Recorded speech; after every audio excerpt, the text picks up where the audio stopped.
and welcome to Untold Hong Kong Stories, multimedia narratives from the margins. This is a podcast series where we hear the stories of people in our community, from Hong Kong's non-Chinese locals to marginalized members of our community. We hope that by sharing their stories, we can think about the way we live ours and create a more inclusive and diverse society. I'm Evelyn Kwok from the Academy of Visual Arts from Hong Kong Baptist University, and our guest for today's podcast is San, a journalist from Myanmar who's lived in Hong Kong for 10 years. Here she shares her story. My name is San. I'm from Myanmar, and I've been in Hong Kong for almost 10 years now. It would be 10 years in August. I am a journalist. I work for Agence France Presse, AFP in short, and that's pretty much about me, I think. How long have you been in Hong Kong for? Well, in August, it would be 10 years. So I moved to Hong Kong in 2013 for my college degree, so for my university, and have not left since. I just noticed you call yourself, well, I know you as San. Yeah. But you introduce yourself formally as San. Yeah. Can you tell me a little bit about that? So in where I come from, in Burmese culture, in Myanmar, we don't really have family names. I mean, well, that is not completely true, I would say. There are so many ethnic groups in Myanmar. Some ethnic groups have family name, like Kachin group in the north. They do have family name that trace down their generation. But for my ethnic group, I am a mix of Burmese and Karen. We don't really have a family name, so you would notice that. You would notice that my dad's name, his name is Lam Yit, so his name is not any part of my name. So so it's like a bit hard to explain it to people from, like, especially in Hong Kong, because here family name is such a thing, and that is how they sort of like identify you and sort of trace their family back down. But for us, there's no way to do that, and like my name is very different from my siblings' name.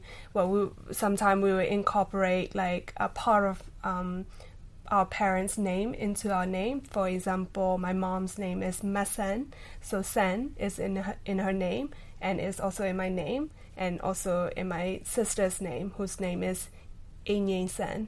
So yeah, it is a bit confusing, but we just sort of roll with it. Yeah. Right. There's because family names are such an important, I guess, way of belonging or identifying, right, in certain cultures. And I think, like you said, in Hong Kong culture, in Chinese culture, you know, the sort of the surname that you have is like, ooh, this is where I'm from, this is where I belong. Yeah. And also there's a sense of like heritage to it, right? So not having that, does that change, or like how does that build up this sense of belonging to a family in your world? I think like it's just a different way of, different tradition. I don't think like names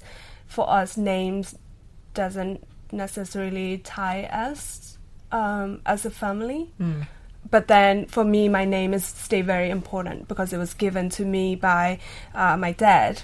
So like I never really changed my name. Like although I have some friends who like adopt like easier name, like for us Asian, whenever we are in a foreign country, it's so much easier to have an English name. But then for me, I never felt the need to have that because my name is me, and it's very much how I identify myself, and I'm very proud of the name given to me, and I think changing that to sort of like would take that away from me. But for me, I think it's because we came from this culture of family being the most important thing to you, although we don't have this naming system or like this, having like family name as a thing, we still are very, very like bonded, really strongly in our core. And wherever I go, like I'm always reminded of who I am, like from my parents all the time. And I don't know how we bond as a family. It's such a never really thought of it that way. But then whenever I'm in need, I know like I can call on to my siblings, and I think that is how we show each other as we care. So for example, like for me, I'm like the person, because I made it out, I made it out of my country, made it out of my hometown, which is just a small town with a few thousands people. So like in my family, I'm the one who earned the most. So for me, being able to help them back in like financial sort of like way is how I help, how I show that I'm grateful for them. And that's the same way, like throughout my time here in Hong Kong, I've not always been, this successful with my career or like with, whatever I do. So like I have struggled before too, but then my family were there every step of the way, and they check in on me, and when I need sort of like, emergency sort of like fund or whatever, my parents will somehow make it happen, although they don't really have much, they are just farmers, so like they are not a rich or like wealthy family at all. So for us, we show each other that we care in, different kind of way, but I think money is a big part of it as well. Typical Asian culture. Totally, yeah. Can't escape totally, that. Yeah. I think hopefully that answers your question. Oh yeah, no, of course. I mean, like, I think it's so interesting as soon as you start unpacking this idea of what does it mean to belong, what does it mean to care. It's not so much about in the name, right? It's not so much about, I guess, a sense of like that sort of big sense of pride, but there is still a sense of deep sense of home and connection, through knowing that you can call on them, knowing that wherever you go, your name, is Isan, and you didn't change it, to make it easier for other people, and to assimilate. I think that's very, a lot of, I guess, immigrant kids, probably grew up with wanting to change their name. To be like, oh, I just wanted to be Amy. No offense to Amy's out there. Lovely name. Lovely name. There are all the Amy's I know are like amazing. So. Right, exactly. But yeah, there is that sense of needing to change yourself to fit in. And I think it's very courageous to constantly be reminded and to be proud of, your name, even though it's in a different language. Even when, when people mispronounce my name, I just sort of like take it as something funny. It's like, haha, Ison. No, it's not Ison. It sounds so wrong. I was like, Ison. It sounds a bit like, icy. I'm like, oh, well, it's kind of cool. Yeah. I mean, and, but then I would just be like, no, it's just Ison, just correct them, and if you correct them enough, they would get the hang of it. Yeah. I mean, 2 syllables, Isan. Yeah. So, in terms of being a minority in Hong Kong, and again, I like to address that up front, the minority in this sense that we're talking about is a statistical minority, because, and I think I always get this statistic wrong, but it's something like maybe 50 Burmese people in Hong Kong, or like 100 Burmese people in Hong Kong. I think like if I don't know the exact numbers, but we're a rare breed here in Hong Kong. I don't know. I think like the last time when I went in to the Burmese embassy to vote, I think they had like how many people, like just hundreds, like 300s, like sign up to vote in Hong Kong. Yeah. So like that is not just like me, young professional Burmese living in Hong Kong, but there are also students who are in here studying. A lot of them are on scholarship, and we also have like older generation who have migrated here many years ago and have family here and stuff like that. And those people, they probably identify themselves as more of a Hong Konger now than like Burmese. But then we also have those older sort of generation here, more like Burmese born, like Chinese, or like born in Myanmar and they migrated back here, or that sort of crowd as well. So it's very like in hundreds. I think that generalization is correct, I would say. So what is it like to be an ethnic minority in Hong Kong in this sense, that knowing that there might only be a few hundred of you here and you've been here for a decade? So how does it feel to not have I don't know. I mean, I don't want to make assumptions because I personally understand what it's like to be a minority in a different space, but there are way more people like me where I was a minority. But so what is it like for you in Hong Kong? Well, I never really felt particularly sort of different from like the majority here, I would say. Although, like statistically, I'm a minority. I think a lot of people mistook me for like being Chinese, but then I felt this feeling of being a minority very strongly at the start of the military coup in Myanmar. So if some people have not heard about this, so Myanmar had gone through like a military coup, and it's still ongoing for 2 years already.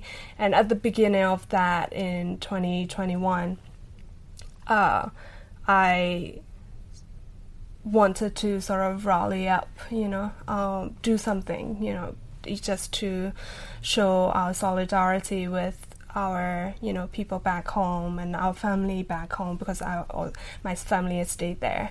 So but then and then you start to think about, who is here, who's Burmese, who's here, and it's very a like small number of us, and it's really hard for us to organize anything.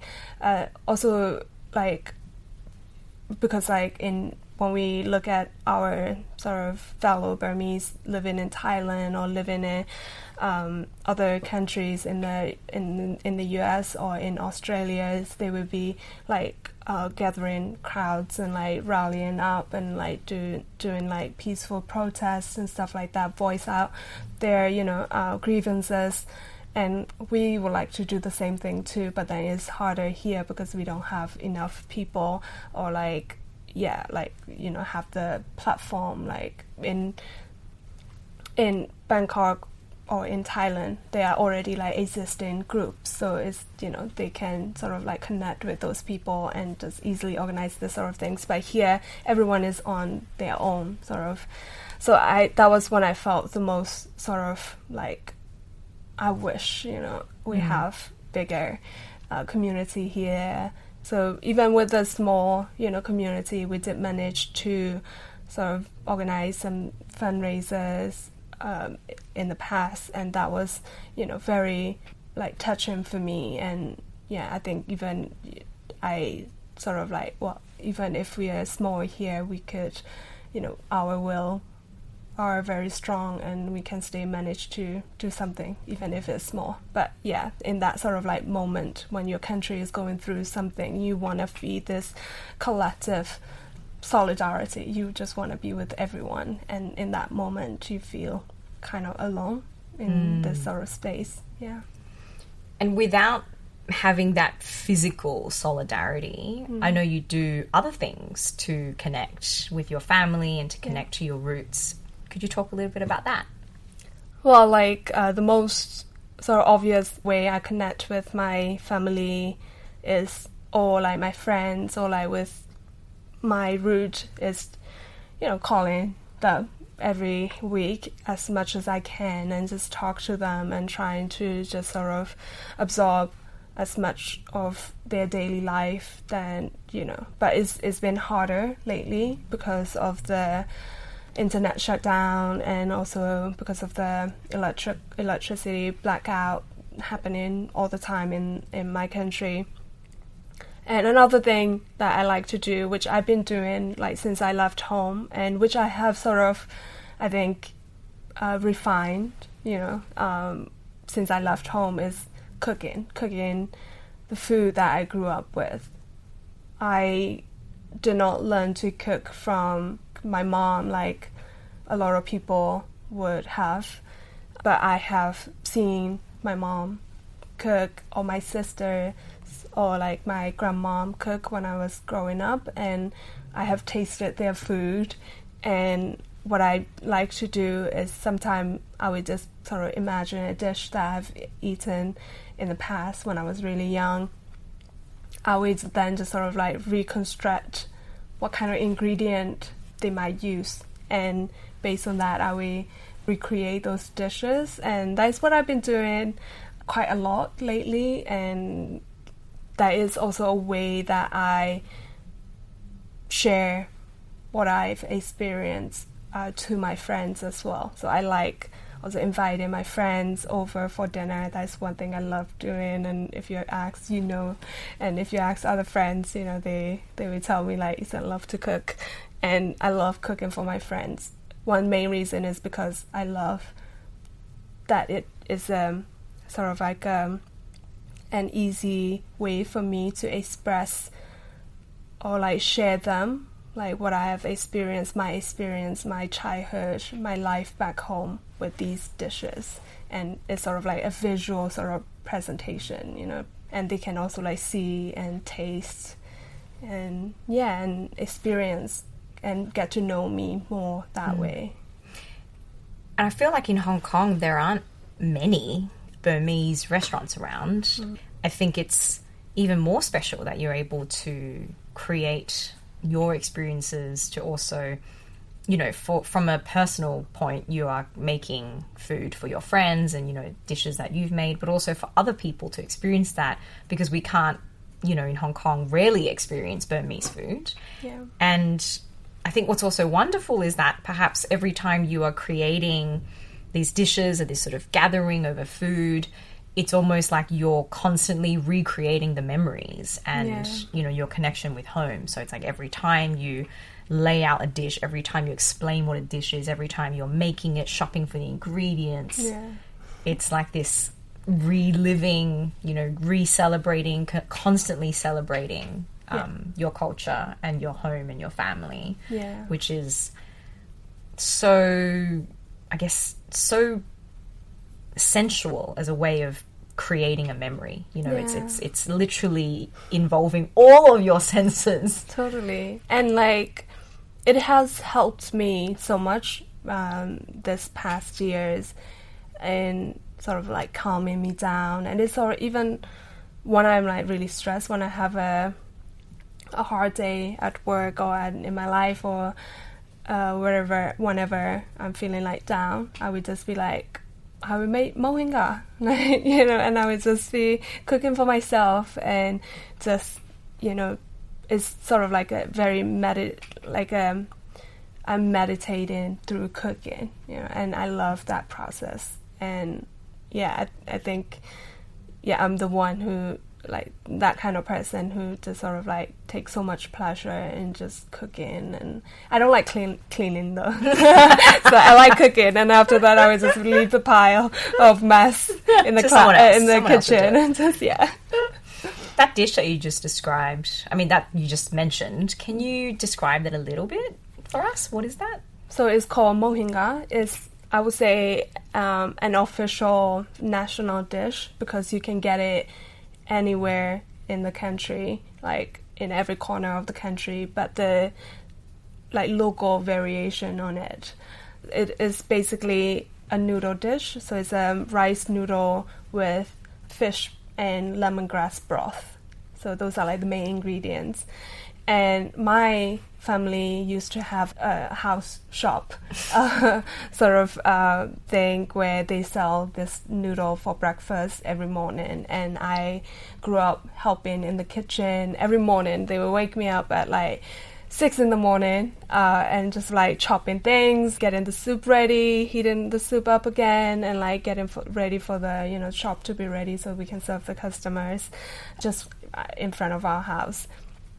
And so that is a dish that I love cooking over and over every time I have like a big crowd, because it's easy to cook in like a large quantity and you can just have 10 or 20 people over, and it's really easy to impress people as well. So the broth, the main ingredient in the broth are like fish, and you just sort of like mush the fish. You cook the fish in like ginger, garlic, and like turmeric powder and like lemongrass with a bit of shrimp paste, and like you cook it until they are cooked. After that, you just take out the bones and then you mush them so that you can't tell that it's fish. You can taste it, of course, but there's no like whole fish in there.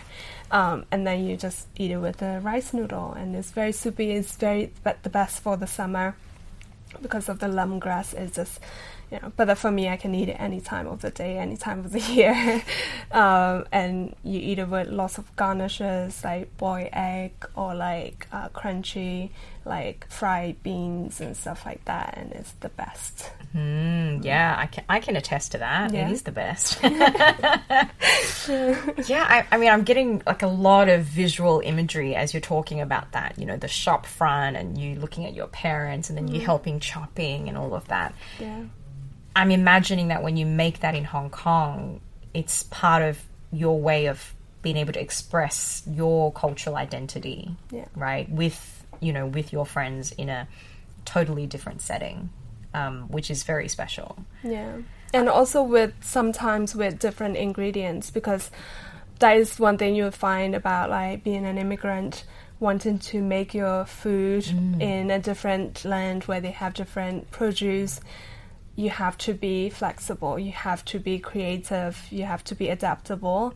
And with this dish, one of the main ingredients is the banana stem. So like we use the bark of the banana tree, and we sort of like boil with the soup, and you just sort of got that crunchy flavor of the banana stem in your soup as well. So like one thing Burmese love is mixing all different texture of like different ingredients, and that is one of the example of that. And I cannot find banana stem or banana tree anywhere here because we only get banana in supermarket. I mean, when I go to Lama, I do see the banana trees, but then I can't just ask and like be like, can I just get that? Maybe. So what I do is I think about what kind of ingredient can I replace instead of using banana stem, and what kind of produce we have similar texture that we give like the same vibe as banana stem. And I thought of lotus root, and that is what I use these days because it got like this crunch. Banana stem and a lotus root, they just sort of like soak in different sort of flavor. They're a bit more bland, blend sort of like slake, and you can just sort of do it and shape it to like whatever you like. And I think that's the best. And I'm very proud of that adaptation. I think it works really well. It's like a Hong Kong adaptation. Yeah, totally. Yeah. It's great because I was thinking that too. How do you replace or find certain ingredients that you can't get, that are very specific or very, very local, right? Like literally it could be from your parents' farm, right? And how can you recreate that and doing it justice as well, right? Rather than not having an ingredient, but to in a way not replace it but find something else to also keep it going, which is amazing. Yeah, totally. Well, I would say Thai grocery shops or the South Asian grocery shops really help me. I don't know what I'm gonna do without them. Because we share a lot of similar flavors and similar sort of ingredients. So like I like going to like Thai grocery shops to find the basic ingredients that I need, like the shrimp paste that I mentioned. I would not find it in Welcome. And for me, whenever I walk past a wet market, I would just keep an eye out for like any sort of produce that I'm familiar with from like my childhood. If I see it, I would just grab it. I might be on my way to something else, not really, for shopping, groceries or anything. I would still grab it because I don't know when I'm gonna come across to this produce. So yeah. Apart from cooking as a way to fully express your sort of sense of belonging and community in Hong Kong, are there other things that you do specifically to you that is really special for you to fully express a kind of cultural identity? Well, another thing I like doing is I like sewing and knitting.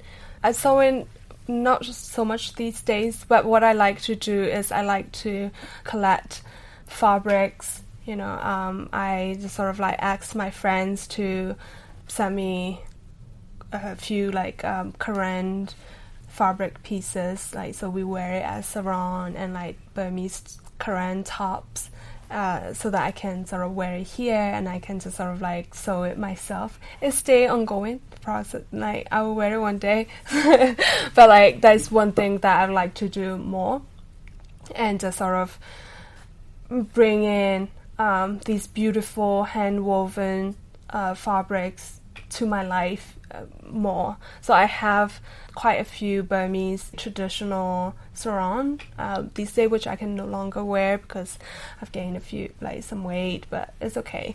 And I'm just gonna alter them so that I can, just wear it all the time. And I've been thinking a lot about, because in the past I can freely go home, and these days it's a bit more restrictive, and I don't feel as safe anymore to go home.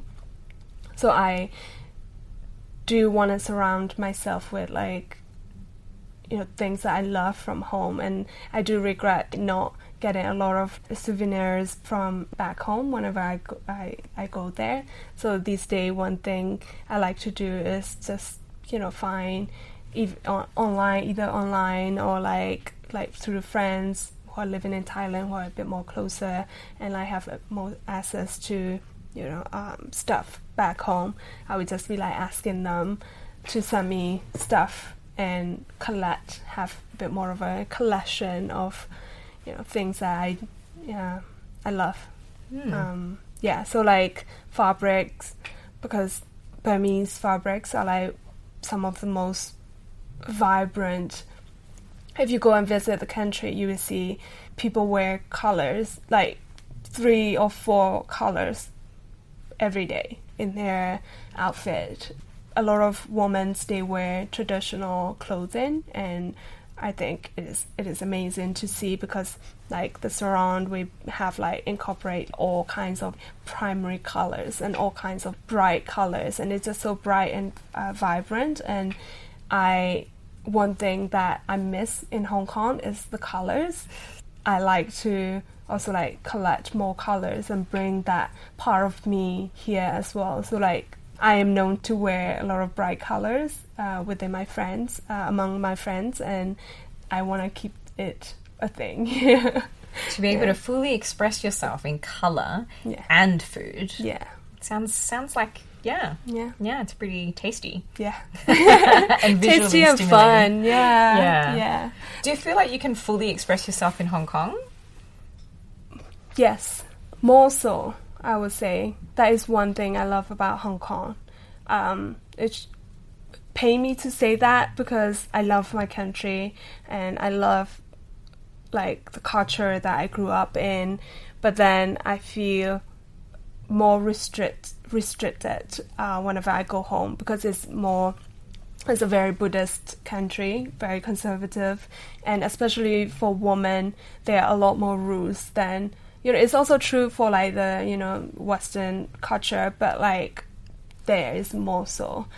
And every time I go back home, I sort of switch into a different personality where I'm more, I would tone myself down, and I don't want to sort of draw attention to me, because I know people are judging me just because I'm a woman, and they have their preconceived idea about what a woman should look. And how they should behave, and sometimes I don't necessarily fit into those molds. But in Hong Kong, being able to like live on my own, and I feel like I can express, and I think in that way I love my culture more because I'm at a distance, it's at a distance, so I only sort of absorb the good thing, I only bring in the good thing. If I live there, of course I would always be surrounded with the good and the bad, and I will always be like, in conflict.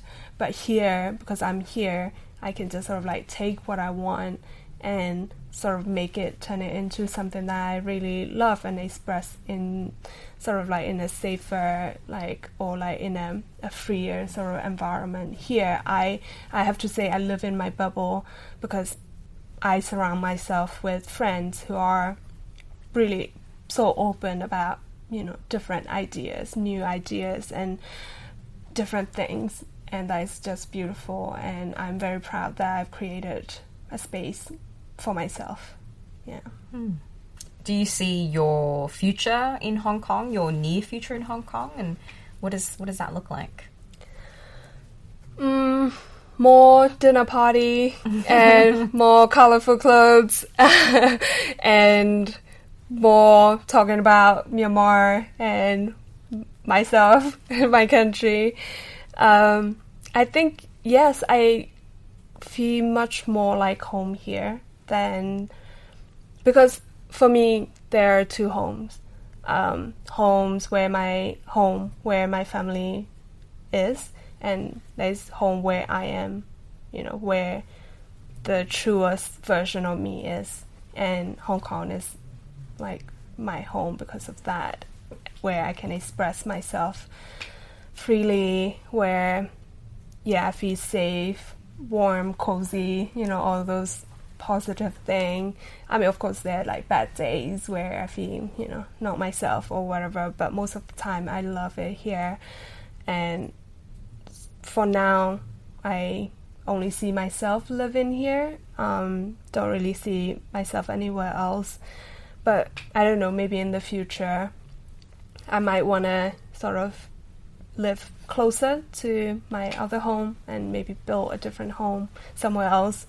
But for now, I love my dinner parties in Hong Kong and living my life boldly and bright in Hong Kong. So yeah, that is how it's gonna be, I think. Amazing. For a couple more years. So to wrap up, can I ask, how would you describe your being in Hong Kong in 3 words?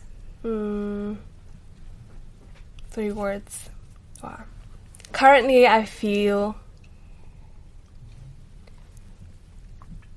free. And I feel grateful. And I feel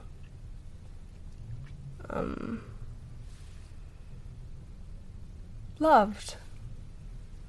Wow. Yeah. So all good things. I think I am in a good place in Hong Kong right now, and I am here to absorb all this positive energy, and I hope it will be here for a long time.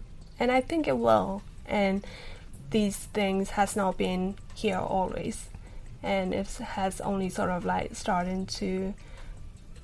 it's only started like a year or 2 ago. And also, ironically enough, like I started to feel all these things when my home, like where my family is, started to sort of like crumble, and this home feel much more like grounded, and like this is a place that holds me close and make me feel alive and make me feel safe and warm. And so